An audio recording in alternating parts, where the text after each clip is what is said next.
बच्चा पैदा करना एक जरूरत नहीं है, एक मजबूरी नहीं है। जो मजबूरी में या जरूरत के हिसाब से बच्चा पैदा करेंगे, प्रेशर में बच्चा पैदा करेंगे, वो सिर्फ एक जीवन भर का अन्याय करेंगे एक नन्हे जीव के साथ। अपनी टूटती शादी को बचाने का सबसे वाहियात तरीका है बच्चा पैदा कर देना। बच्चा पैदा कर लेते हैं, रिश्ता मजबूत हो जाएगा। एक मासूम को पूरे जीवन गाली गलौच, मार पिटाई, चीटिंग दिखाने से अच्छा है इस शादी पे काम करो या अलग हो जाओ। बच्चा पैदा करने से शादी नहीं बचती दोस्तों आज की डेट में।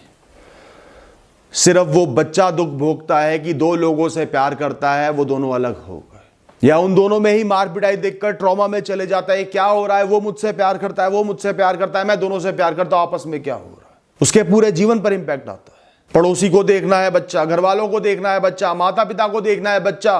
दादी बिना बच्चा देखे मरेगी नहीं। पड़पोते की शक्ल ही इस दुनिया की सबसे बड़ी ट्रॉफी है। 9 महीना है तुम्हारे पास, 9 महीने तो बुढ़िया झेल लेगी, उसके बाद निकल लेगी बिना बच्चा देखे और तुम पछताते रहना। यह और बड़ा वाहियात रीजन है। जिसे बच्चा देखना है वो खुद बच्चा पैदा कर ले अगर शरीर में दम है तो। सीधी सीधी बात। 80 साल की हो, बच्चा देखना है, कर लो कोशिश। अपना बच्चा पैदा करके तो देख ही चुकी हो, पाल भी चुकी हो। किसी भी इंसान को तुम्हारे जीवन का सबसे बड़ा फैसला जिसमें तुम्हारा पूरा भविष्य प्रभावित हो लेने का हक नहीं है। उसके लिए तुम पर दबाव डालने का हक नहीं। ये बात मैं 100 बार 1000 बार बोल चुका हूं, क्योंकि आगे जाके वो जिम्मेदारी नहीं लेगा। वो कितना ही बोल लेगा, नहीं लेगा। जिम्मेदारी एक क्षण की, एक दिन की, 4 दिन की ली जा सकती है, पूरे जीवन की कोई नहीं लेगा। हाथ खड़े कर देंगे, अरे हम बूढ़े हो रहे हैं, हम थोड़ी संभालेंगे इस बच्चे को, पूरे टाइम हमें दे रखते हो। देख लो अपना, पैदा तो तुम ही ने किया है, और पहले हर दिन रिक्वेस्ट करते थे तुम पैदा कर लो, हम संभाल लेंगे। स्टैम्प पेपर पे लिख के थोड़ी दिया था। मर्दानगी प्रूफ करने का तरीका बच्चा पैदा करना नहीं है। मर्दानगी प्रूव ही क्यों करनी है? सामने वाला होता कौन है तुम्हारा टेस्ट मांगने का? कोई मेडल पहनाएगा क्या मर्दानगी का? कोई तुमसे बोले कि कोई परेशानी है क्या जो बच्चा पैदा नहीं हो पा रहा, डॉक्टर को दिखा लो। आप उन्हें बोलो अंकल या आंटी आप हमारी सेक्स लाइफ देखना चाहते हो, सच बताना, देखो नियत के बारे में, क्योंकि आपको मर्दानगी औरतांगी देखनी है ना हमारी। क्यों देखनी है, इतना इंटरेस्ट क्यों? नियत में खोट लग रहा है मुझे आपकी। और लोग बच्चे पैदा कर रहे हैं, अब 2 दोस्तों के बच्चे हो गए, भाई बहनों के बच्चे हो गए, ये भी रीज़न नहीं है बच्चा पैदा करने। उनकी मशीन है, जितना मर्जी माल निकाले, माल बिके ना बिके, पड़ा रहे, खराब माल निकले, माल संभाल ना पाए, रखने की जगह ना हो, उनकी मशीन है भैया। तुम्हें क्या मतलब उनकी फैक्ट्री में क्या चल रहा है? बच्चे पैदा करने का रीजन है पर्सनल, बहुत पर्सनल, दिल की गहराइयों में छुपा हुआ। पूरे जीवन की कहानी में उसका एक अहम किरदार है, उस ममत के भाव का, उस नर्चरिंग नेचर का। अपने जीवन की कहानी में परिवार होने को वैल्यू देना, उसमें ईगो भी आती है, खुद को ऊंचा देखना, कुछ समय के लिए ईश्वर का रोल निभाना। हालांकि ज्यादातर लोग वो गलत निभाते हैं, मतलबी तरीके से निभाते हैं, अपने आप को थोपते हैं बच्चों पर, क्योंकि वो भी इंसान है, इम्परफेक्ट है, ना समझ, नीयत खराब नहीं होती, हरकतें खराब हो जाती है, तो ईगो भी आती है बच्चा पैदा करने में। अभी छोटे छोटे बच्चे होंगे, मैं कंट्रोल करूंगा, समझाऊंगा, संस्कार दूंगा, ये मुझे प्रेम के भाव से देखेंगे, ऊंचाई के भाव से देखेंगे, चाहे वो टेम्परेरी हो, ऑब्वियसली टेम्परेरी है। अपने टूटे सपने, अधूरी अपेक्षाओं को पूरा करने के लिए एक सिपाही को जन्म देना गलत है दोस्तों। उससे बड़ी क्रूरता कोई नहीं। जो मैं नहीं कर पाया, मैं नहीं उखाड़ पाया, अब ये उखाड़ेगा। इसका जीवन कोई जीवन नहीं, वो मेरा जीवन है। मैं अमीबा हूं, ये मेरे अंदर से निकला है, ये और मैं एक ही है, अब ये संभालेगा। इसकी अपनी कोई सोच नहीं, कोई चाह नहीं, कोई मंजिल नहीं, कोई कहानी नहीं। मैं रचूंगा इसकी कहानी। I am the God, God is me. जैसे पहले स्लेव सिस्टम होता था ना, गुलाम रखते थे, सब मेरी मर्जी से होगा। अपने सपने खुद पूरे करो, टूटी अपेक्षाएं खुद पूरी करो। खुद के बस की है नहीं, ये पूरी करेगा।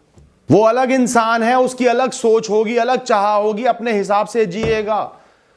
और किसी का दम घोटने के लिए पैदा कर रहे हो तो तुमसे बड़ा हिंसक कोई नहीं भाई। कई जैन धर्मियों को मैंने बोला, प्याज लहसुन भी नहीं खाते थे, अंडा दूर से दिख जाए तौबा तौबा तौबा तौबा। और हरकतें, बच्चे के मन के खिलाफ उसकी शादी करती, वो डिप्रेशन में चला गया, रो रहा है, तड़प रहा है। नहीं, शादी तो ऐसे ही होगी, इससे ही होगी। सबसे बढ़िया दहेज ये दे रहे हैं, जिंदगी भर सपोर्ट रहेगा, बड़ा ऊंचा परिवार है। प्रेम कुछ नहीं है, नकली है प्रेम।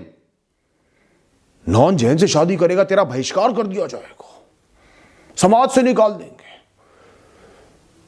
वो लड़की सुसाइड कर ले तो कर ले, शादी हमारी मर्जी से होगी। ये जैनिज्म नहीं है, ये फेकिज्म है दोस्तों।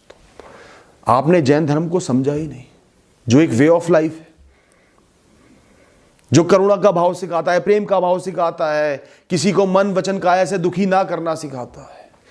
आपने तो अपने बच्चे का ही जीवन बर्बाद कर दिया और एक इंसान को जिंदा लाश बनाकर छोड़ दिया और सुबह जाकर प्रक्षाल कर रहे हो।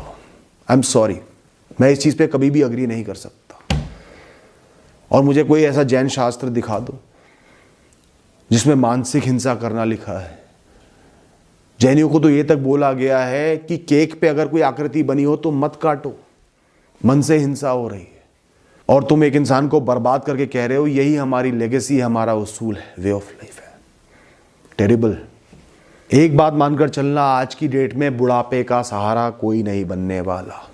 वो न्यूयॉर्क में बैठकर इन्वेस्टमेंट बैंकिंग कर रहा होगा, तुम गुड़गांव के एक फ्लैट में बैठकर हफ्ते में एक बार उससे वीडियो कॉल पर चैट कर रहे हो। वो नोएडा या बेंगलोर में स्टार्टअप बना रहा होगा, तुम इंदौर के अपने घर में बैठकर उससे फोन पे बात कर रहे होगे दिन में एक बार। और यही नहीं, अभी और बाकी है।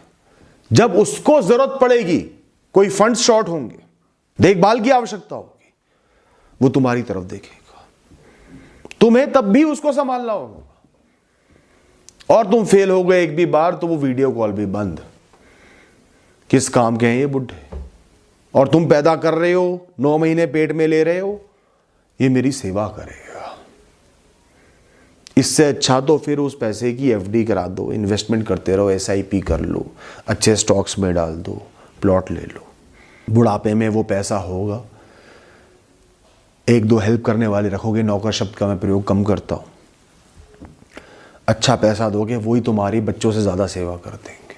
और उसके साथ साथ अपनी खुद की सेहत का भी ख्याल रखो, खुद तुम अपनी सेवा कर पाओ, इस काबिल रहो। तो सेवा करने के लिए बच्चों का इस दुनिया में जन्म मत करवाओ, डिसअपॉइंटमेंट ही हाथ लगेगी। अगर तुम खुद को इस जिम्मेदारी के योग्य मानते हो, काबिल मानते हो, तुम्हारे पास इतना समय है, इतनी इंटेंट है, इंटेंशन है और बेसिक पैसा है, इंफ्रास्ट्रक्चर है बेसिक, तो बच्चे को लेकर आओ। और ज्यादा समय देना बच्चा पालना नहीं है। लोग कहते हैं बच्चा पैदा हो गया ना, अब मदर घर पे रहेगी, मदर बाहर जाएगी तो बच्चा ताजी रोटियों का स्वाद नहीं ले पाएगा, संस्कार कौन डालेगा? भैया मेरे, जब बच्चा स्कूल जाता है, वो 2:30 बजे घर आता है सुबह से जाकर, उसके बाद वो 1-1.5 घंटे खेलता है या सोता है, उसके बाद ट्यूशन पे चले जाता है। तो दिन में सिर्फ 2-1 घंटे का फर्क आ रहा है, गैप आ रहा है, या 3 घंटे का मान लो। शाम को तो माँ बाप वैसे भी वापस आ ही जाते हैं। और उस 3 घंटे में डेली हर मदर अपने बच्चे पर फुल अटेंशन दे रही है, घर वालों की कहे सुनने में नहीं पड़ी हुई, उनके कामों में नहीं पड़ी हुई, घर की जिम्मेदारी में नहीं पड़ी हुई, तो भी मैं तुम्हारी बात मान लूंगा। पर ऐसा नहीं है। बच्चों को चाहिए क्वालिटी टाइम। दिन में 1 घंटा दो, पर पूरे इंटेंट के साथ, सारा समय उनको देने के साथ, रील्स देखते हुए नहीं, उनको समय देना है, उनसे बात करनी है, उनका दिन सुनना है, उनको संस्कार देने हैं, उनको समझाना है क्या सही है क्या गलत है, उनको एहसास दिलाना है मैं तुम्हारे साथ खड़ा हूं, उनके भविष्य के चुनाव करवाने। क्वालिटी टाइम दे सकते हो, दोनों वर्किंग हो और क्वालिटी टाइम दे सकते हो, दो। बच्चा खाली बिल्कुल फ्रेश चक्की के आटे की रोटी खाने से नहीं बढ़ेगा। बच्चा बढ़ेगा आपके सही माइंडसेट से, सही संस्कारों से, उसके साथ खड़े रहने से, उसके साथ दोस्ती डेवलप करने में, उन्हें समझने में, अपने आप को उन पर थोपने में नहीं। देखो आज के टाइम में खर्चा तो होता ही है। स्कूल की फीस का बहुत बड़ा खर्चा है। मिडिल क्लास के लिए भी साल के लाख रुपए से लेकर 2, 3, 4, 5 लाख तक का खर्चा है स्कूल की फीस का। इसके अलावा शुरू में वैक्सीनेशन पर भी लाख रुपए के करीब खर्च होगा। डायपर वाइपर हर चीज़ महंगी आती है, कुछ भी फ्री नहीं आता, सस्ता नहीं आता दोस्तों। खर्चा करना होगा, पर बच्चे को मन से, खुशी से पैदा करोगे तो वो खर्चा चुभेगा नहीं। बोझ में ज़बरदस्ती पैदा करोगे, एक एक खर्चा चुभेगा। इससे अच्छा तो ये कर लेता, इससे अच्छा तो ये हो जाता, इसकी फ़ीस में तो मेरा फ्लैट आ जाता हिल स्टेशन पर। उस बच्चे पे आप एहसान नहीं कर रहे हो। तो मैं ये कहता हूँ, प्रेम भाव से, इच्छा से नहीं पैदा करना चाह रहे तो मत करो बच्चे को पैदा।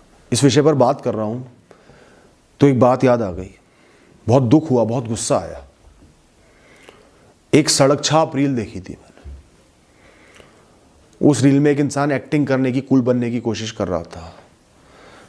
उसने ऐसा दिखाया है वो ऑफिस से थका हुआ है, घर में बीवी बच्चे, तो उसके आते ही बच्चे ने आवाज़ लगाई, पापा आ गए, पापा आ गए।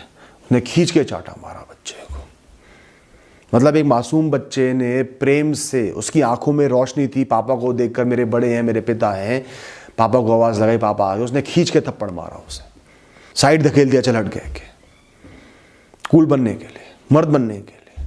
तुझे एहसास भी नहीं है एक बच्चे के साथ अगर ऐसा होता है, और ऐसा होता है, जीवन भर का ट्रॉमा बैठ जाता है। वो जीवन भर खुश नहीं रह पाता, जीवन भर घबराहट में जीता है, डरता है लोगों से, अपने आप को एक्सप्रेस नहीं कर पाता। वो इंसान अथॉरिटी से डरता है, वो बॉस होगा उसके सामने मुंह से शब्द नहीं निकाल पाएगा।